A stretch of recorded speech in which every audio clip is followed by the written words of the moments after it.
नमस्कार, मंडी.com में आपका स्वागत है। मैं हूं भुवन भास्कर। मंडी.com में आज एक बार फिर पहले कई हफ्तों में जिस तरह से हमने किसान उत्पादक संगठनों की बात की है, उसी तरह आज एक बार फिर हम किसान उत्पादक संगठनों की ही बात करने जा रहे हैं। और इस पूरी बातचीत में हमारे साथ जो खास मेहमान हमारे साथ जुड़े हुए हैं, उनसे आपका परिचय करा दें। हमारे साथ आज की बातचीत में योगेश द्विवेदी हमारे साथ रहेंगे। योगेश द्विवेदी मध्य भारत एफपीओ फेडरेशन, जो मध्य प्रदेश के लगभग 150 किसान उत्पादक संगठनों का प्रतिनिधित्व करती है, उसका फेडरेशन है, वो उसके सीईओ हैं और लगातार करीब 42 से 45 जिलों में जो उनका प्रेजेंस है वहां मध्य प्रदेश में लगातार घूमते रहते हैं। और अभी जो भारत सरकार की एफपीओ नए एफपीओ बनाने की जो योजना है, उसमें अब छत्तीसगढ़ पे भी जो इनका फेडरेशन है वो अब ध्यान दे रहा है और वहां भी उनका काम चल रहा है। इस समय वैसे तो भोपाल केंद्र रहता है योगेश जी का, हमने बहुत पहले ही बात की, लेकिन आज वो बेमेतरा एक जगह है छत्तीसगढ़ में, वहां पे अपने एक किसान उत्पादक संगठन के साथ हैं और वहीं से हमारे साथ जुड़े हैं। योगेश जी, बहुत बहुत स्वागत है आपका। जी नमस्कार। योगेश जी,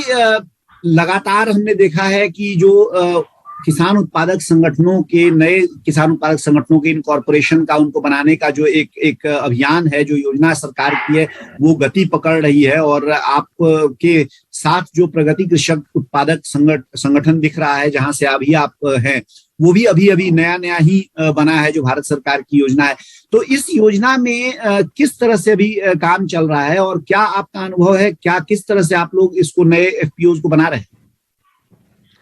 जी, इसमें हम बताना चाहेंगे कि जो नए एफपीओ की जो परियोजना है भारत सरकार की, उसमें जो सबसे पहला महत्वपूर्ण कार्य है, उसमें 300 किसानों को, न्यूनतम 300 किसानों को,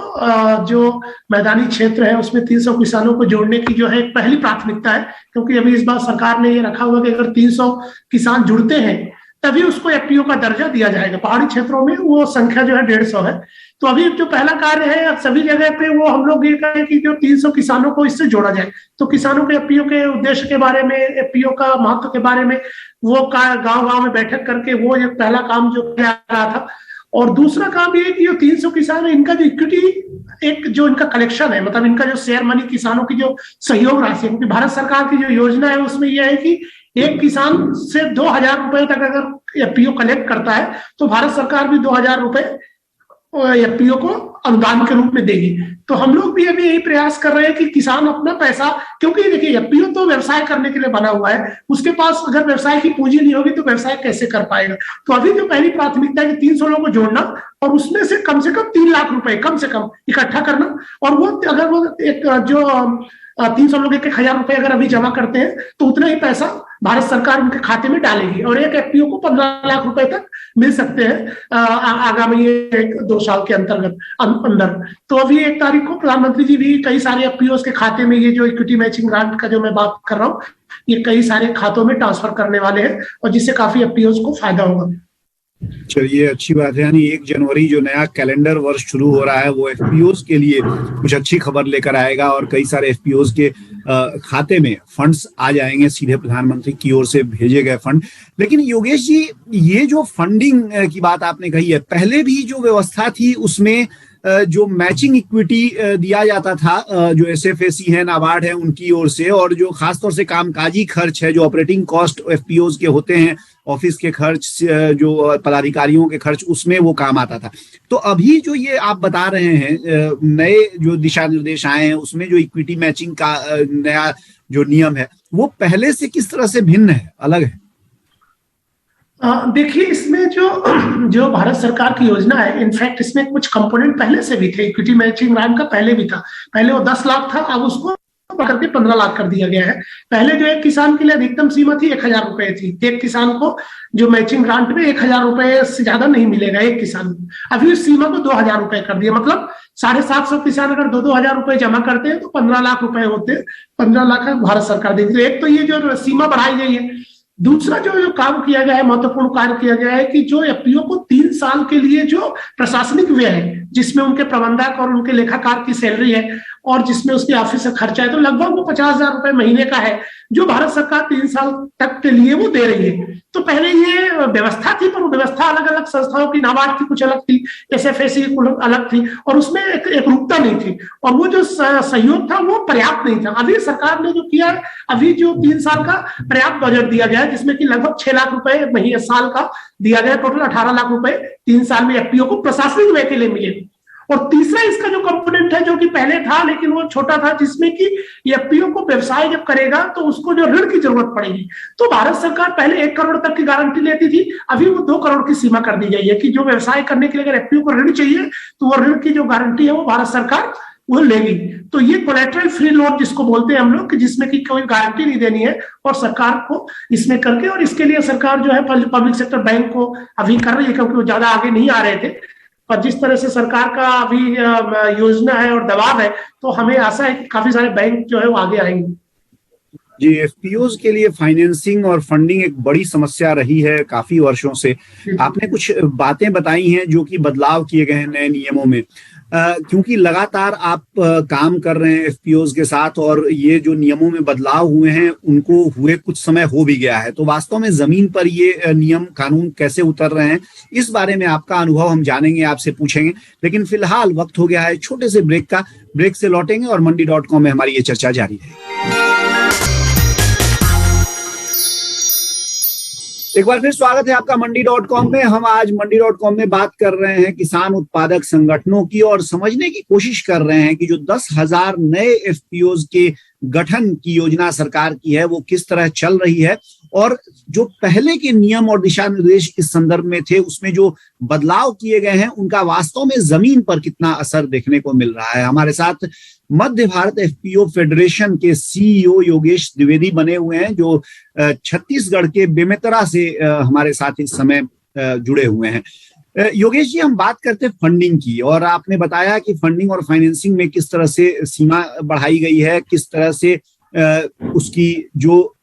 PSUs हैं, जो PSBs हैं, बैंक्स हैं, उन पे सरकार किस प्रकार से किसानों को मदद करने की, किसानों को ऋण देने का दबाव बना रही है। मैं आपसे ये समझना चाह रहा हूं कि इसका वास्तव में अनुभव के तौर पे कितना फर्क आपको समझ में आ रहा है, क्योंकि अब तो करीब करीब 6-8 महीने हो गए हैं नए दिशा निर्देश आए हुए। अभी भी जितना सरकार का जो योजना है या जो सरकार का जो प्लान है उसके हिसाब से अभी उतना आगे नहीं आ पा रहे हैं, क्योंकि इसमें जो नॉर्मल बैंक है उनके पास बहुत सारे अपने चूंकि कार्य है, और नॉर्मल वो कस्टमर को भी डील कर रहे हैं, और एग्रीकल्चर के जो ट्रेडिशनल बैंकिंग है, फाइनेंसिंग, वो चलते हैं। FPO को लेकर के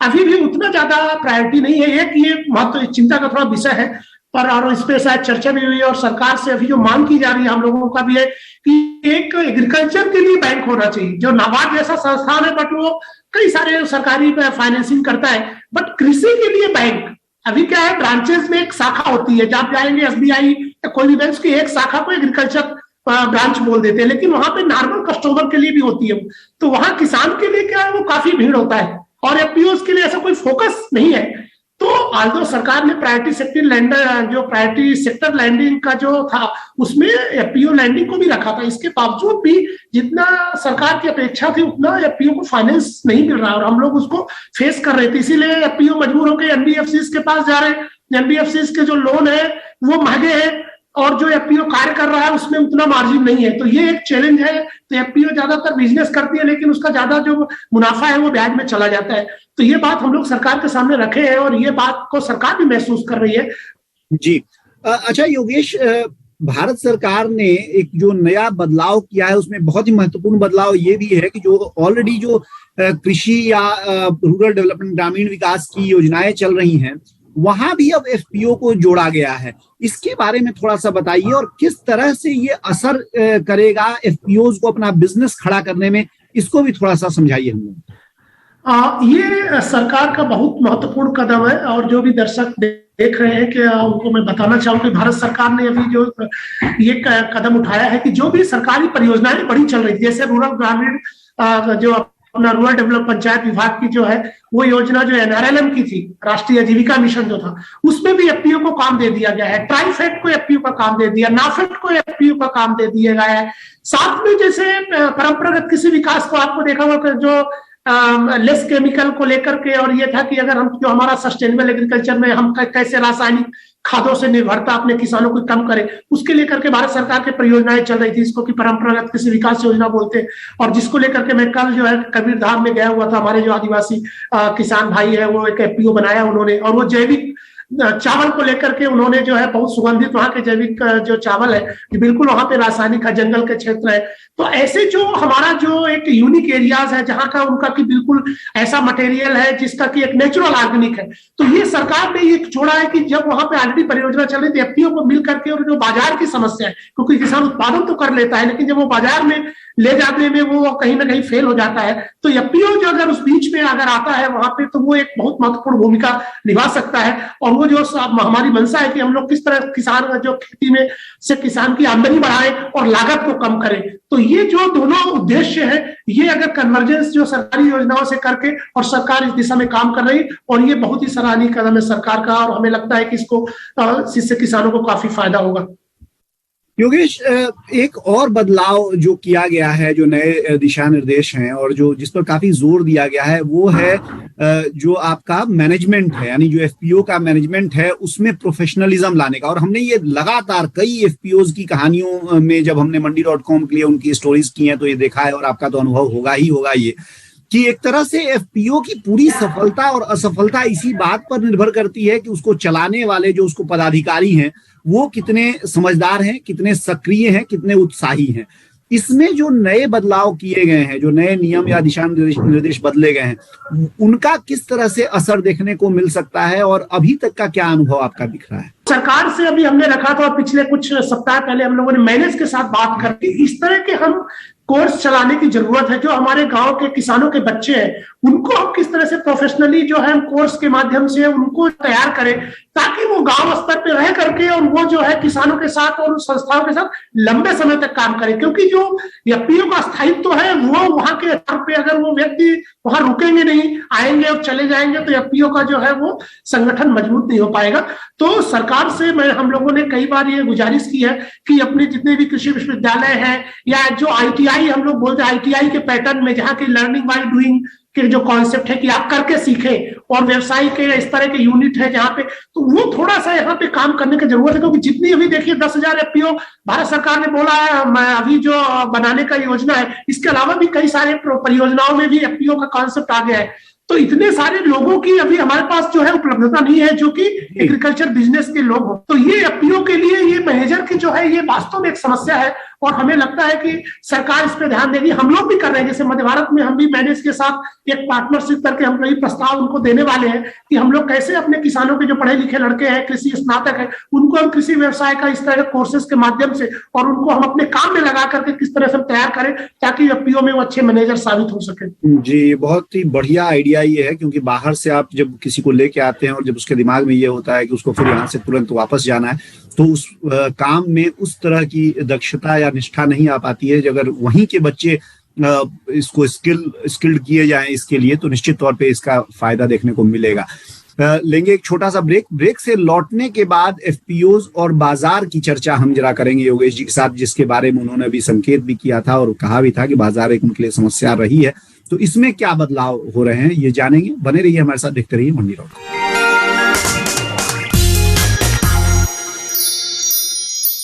एक बार फिर स्वागत है आपका मंडी.com में। हम आज बात कर रहे हैं किसान उत्पादक संगठनों के बारे में, और किसान उत्पादक संगठनों को करीब 10,000 नए एफपीओ बनाने की जो सरकार की योजना है वो किस दिशा में जा रही है, किस तरह से आगे बढ़ रही है, ये समझने की कोशिश कर रहे हैं। हमारे साथ आज हमारे मेहमान हैं मध्य भारत एफपीओ फेडरेशन, जिसके अंदर करीब 150 एफपीओज आते हैं और जिसका मध्य प्रदेश के करीब 42-45 जिलों में प्रेजेंस है, उपस्थिति है, और अब छत्तीसगढ़ में भी उसका काम अब बढ़ रहा है। उसके सीईओ योगेश द्विवेदी से हम बात कर रहे हैं। योगेश जी, कार्यक्रम के पहले जो हिस्से थे उनमें जब हम बात कर रहे थे तो आपने एक बात कही कि जैसे कुछ चावल, जो सुगंधित चावल का आपने उदाहरण दिया, और जितने भी एफपीओ हैं वो कुछ ना कुछ निश्चित तौर पे प्रोड्यूस करते हैं और उनको बेचना होता है। तो बाजार एक समस्या किसानों के लिए रहा है, और देखा जाए तो एफपीओ के पूरे गठन और उसके बढ़ने का एक मूल कारण जो है वो बाजार है, क्योंकि यहाँ पे आप वॉल्यूम कर पाते हैं और किसानों से लेके बड़े वॉल्यूम में ज्यादा आपके पास बार्गेन पावर आती है। इस लिहाज से मैं आपसे पूछना चाहूंगा, क्योंकि अब तो कुछ वर्ष हो गए हैं इस एरिया में आपको काम करते हुए, तो बाजार की समस्या पर एफपीओ के नाते कितना नियंत्रण आप कर पाए हैं और क्या लगता है कि और करने की जरूरत है? एफपीओ अभी मतलब सफलताओं का जो अगर मैं बात करूं तो उसमें मिक्स है एक तरह का। कई जगह पे काफी क्षेत्रों में, जैसे कुछ राज्यों में काफी एफपीओ आगे निकल गए हैं, कुछ राज्यों में थोड़ी सी प्रगति कम है, और यहाँ तक कि कोई शुरुआती दौर में है और लोगों को उसके में काम करने का बोलते हैं कि आदत जो है एफपीओ के साथ मिल करके काम करने का, उसमें समय लग रहा है। लेकिन सभी जगह पे किसानों को फायदा हो रहा है। जैसे मैंने बताया कि कल जो वहां पे हम लोग थे, वहां पे हमारे किसान जो है वो जो छोटे चावल उगाते थे और व्यापारियों को जो है औने पौने दाम में बेच देते थे, आज उन गाँव में किसान ग्राम गए थे, 600-700 कुंटल उन्होंने धान इकट्ठी करके रखे हुए, उसका चावल बना रहे हैं वो लोग, और एफपीओ उनको फाइनेंस करके और उनको भुगतान भी कर दिया किसानों को। इसका मतलब ये है कि जो मजबूरी में जो लोग बेचते थे, वो मजबूरी में बेचना जो है किसानों को, क्योंकि वहां पे एक संस्था है, उसको किसानों को पैसे की जरूरत है, वो पैसे का प्रबंध करके और उनको भुगतान कर रहे हैं, और वो जो उत्पाद है उसको प्रोसेसिंग करके और उसको चावल बनाने की और बेचने की तैयारी हो रही है। और हम लोग अमेजन और फ्लिपकार्ट जैसे जो चैनल है उनको भी यूज करने की कोशिश करेंगे उस मटेरियल को बेचने के लिए, क्योंकि वो ऑर्गेनिक मटेरियल है, उसमें केमिकल जो है रेसिडुअल्स 0% है। तो ये सब कुछ वो किसान, अगर हमारा एक सुदूर में गांव, एक जंगल के बीच के किसान के लिए अकेले ये संभव नहीं था। तो ये इस तरह की जो अपॉर्चुनिटीज है, ये जो इस तरह की संभावनाएं, ये एफपीओ के कारण ये जन्म ले रही है। तो ये एक अच्छा बदलाव है, और इसमें से किसानों को न केवल बाजार बल्कि उसे कृषि आदान की बात हो रही, कृषि आदान जो उनको अच्छे क्वालिटी के कृषि आदान सही दर पे उनको मिल रहे हैं, तो इस तरह का एक्सटेंशन सर्विसेज उनको मिल रही है। तो ये हर जो पहलू है कृषि के, उसमें एफपीओ के माध्यम से उनको सपोर्ट मिल पा रहा है, तो ये एक बहुत अच्छी बात है। और दूसरा जो बात ये है कि जब भी इस तरह के काम को देखते हैं, तो जैसे मैंने बताया कुछ राज्य आगे, अब उसमें आगे निरंतर वो बढ़ते जाएंगे। आज वो चावल की बात कर रहे हैं, कल और दूसरे जो प्रोडक्ट है उसके प्रोसेसिंग के और मार्केटिंग के बारे में बात करेंगे। तो ये जो बदलाव है काफी जो है ये आशाजनक और सकारात्मक है। जी, अच्छा योगेश, क्योंकि मध्य भारत एफपीओ के बारे में पहले भी आपके इस फेडरेशन से जब हमने बात की है, तो आप वायदा बाजार में भी काफी सक्रिय मध्य भारत रहा है, और पहले सोयाबीन और चना जैसे जो कुछ कमोडिटीज थी उनके पुट ऑप्शन में भी आपने काम किया है, डिलीवरी देके आपने प्राइस रिस्क जो हेज भी करने का काम किया है। तो इस क्षेत्र में अगर देखें तो आगे आपकी किस तरह की योजना है, और एफपीओ होने के कारण जो किसानों को ये सुविधा मिलती है इस प्लेटफॉर्म के उपयोग की, वो कितना आपको लगता है कि मार्केटिंग की जो पूरी योजना है उसमें कितना वो फिट बैठती है? देखिए, हमारा ये मानना है कि किसानों के पास चॉइस की हम हमेशा बात करते हैं कि जब बाजार की बात होती है कि किसानों के पास चॉइस होना चाहिए, और हमारा जितना बास्केट बड़ा होगा, जितना भी हम किसानों को ज्यादा अवसर दे सके, उतना ही ये जो कृषि के लिए उतना ही फायदेमंद होगा और हमारे किसानों के लिए उतना फायदेमंद होगा। तो जो इस तरह के वायदा बाजार जैसे जो चैनल थे, जिस तरह के जो वर्चुअल मार्केट है, बेसिकली हम लोग इसमें फिजिकल और दोनों तरह का हम लोग इसमें ट्रेड कर रहे थे। तो ये जो ट्रेडिंग था ये भी किसानों के लिए, हमने सोयाबीन में पिछले साल काफी मध्य प्रदेश में 11 करोड़ से ऊपर का हम लोगों ने काम किया था, और उससे काफी हमारे किसानों को जो उत्पाद थे उन लोगों ने यहाँ पे ला करके, और हम लोगों ने डिलीवरी भी किया, ले जा करके उनके उत्पादों को बेचा और उसको बाजार से उनको मुनाफा भी कमाया हमारे जो एफपीओ जुड़ करके। तो ये अभी, लेकिन अभी थोड़ा सा सरकार ने, चूंकि जिस तरह से मूल्य बढ़ रहे थे, तो अभी कई जगह सरकार ने उस पर पाबंदी लगा दी है। लेकिन मेरा ये मानना है व्यक्तिगत रूप से कि इस तरह की पाबंदियां जो है वो कृषि के लिए बहुत अच्छी नहीं है आगे आने वाले समय में, क्योंकि हम जब एक तरफ किसान की आमदनी की बात करते हैं, बढ़ाने की बात करते हैं, और हम चाहते हैं कि हमारे किसानों को उनकी उपज का बेहतर भाव मिले, तो हमें थोड़ा सा इस पे पाबंदियां लगाने में हमें जरूर एक बार सोचना चाहिए, क्योंकि इसके जो दूरगामी परिणाम ये होते हैं कि जो भी हमारे जो बायर है, जिन्होंने माल खरीद के रखते हैं, जो कोई सौदे करते हैं, वो अब्रॉड के सौदे होते हैं, और अगर अचानक आप इस तरह के प्रतिबंध लगाते हैं तो इससे कई सारी दिक्कतें होती हैं। यहाँ तक कि हमारे जो भरोसा होता है हमारे बाजार के ऊपर, वो जो हमारे जो विदेशी जो संस्थाएं उनका कम हो जाता है। तो फ्यूचर में तो ये थोड़ा सा एक पहलू है जिसपे मैं सरकार का ध्यान आकृष्ट कराना चाहूंगा। लेकिन और मैं ये भी चाहूंगा कि हमारे किसान को भी ये जो हम बोलते हैं कन्वेंशनल जो मार्केट है, जो ट्रेडिशनल मार्केट है, उसके अतिरिक्त जो ये नए जो इमर्जिंग, जिसको कि हम मार्केटिंग चैनल्स है, चाहे वो हमारे जो वायदे हो या हमारे पुट ऑप्शन, कई तरह के इस तरह के नए जो बाजार के जो उभरते हुए बाजार आ रहे थे, इनको भी सरकार को हमें लगता है कुछ मदद करने की जरूरत है, बजाय कि इनको रोकने की जरूरत है, क्योंकि रोकने से ये जो है समस्याओं का जो है समाधान नहीं होगा। प्राइस बढ़ रहा है सरकार की, हम समझ सकते हैं कि सरकार चूंकि सबके लिए है, तो जो गरीब वर्ग है, जो तबका है, उसके लिए भी सरकार ध्यान रखती है। लेकिन मेरे को लगता है कि इसका कोई ना कोई रास्ता सरकार को ढूंढना चाहिए और इस तरह के तत्वों से जो है बचना चाहिए। जी योगेश जी, बहुत बहुत धन्यवाद आपका आज हमारे साथ मंडी.com में जुड़ने के लिए। और जो तमाम बातें आपने कही हैं उससे ये जरूर समझ में आता है कि जो एफपीओ को बनाना, नए एफपीओज खड़े करने की जो सरकार की योजना है वो वास्तव में जमीन पर एक बेहतर तरीके से, और जो नए गाइडलाइंस आए हैं उनमें उसको मदद मिल रही है, फंडिंग की स्थिति सुधरी है, जो बैंक्स हैं उनकी ओर से जो फाइनेंस होने की स्थिति है, हालांकि उसमें नियम के आधार पर बहुत सारे सुधार किए गए हैं लेकिन वो जमीन पर उस तरह से भी नहीं उतरा है। उसमें आपने बताया सुधार की जरूरत है, चाहे प्रोफेशनल्स को लेके आने की बात है उसमें भी और काम किया जा रहा है, और साथ ही जो एफपीओज के लिए नए नए बाजार देने की बात है वहां पे जो भी हो रहा है और जो होना चाहिए उसके बारे में भी आपने ये सारी बात कही। बहुत बहुत धन्यवाद आपका, और मंडी.com में आप जुड़े, हमारे दर्शकों से ये सारी बातें साझा की, इसके लिए शुक्रिया। जी जी शुक्रिया, धन्यवाद। ये थे योगेश द्विवेदी जो मध्य भारत एफपीओ फेडरेशन के सीईओ हैं और जो बात कर रहे थे हमसे जो मौजूदा समय में किसान उत्पादक संगठनों के बारे में, यानी उनकी नई योजनाएं जो आ रही हैं उनको उनके एक आंदोलन के तौर पे उसको जो बढ़ाने की कोशिश की जा रही है उसकी सफलता के बारे में। दीजिए मुझे अब इजाजत मंडी.com से, लेकिन बने रहिए हमारे साथ, देखते रहिए डीडी किसान, क्योंकि डीडी किसान पर कार्यक्रमों और खबरों का सिलसिला जारी है। आपकी राय हमारे लिए बहुत महत्वपूर्ण है। आप हमारे टोल फ्री नंबर पर कॉल कर सकते हैं और अपनी राय दे सकते हैं। साथ ही आप ईमेल के जरिए भी हमें अपनी राय दे सकते हैं। हमारा ईमेल पता है ncdexmandi@gmail.com।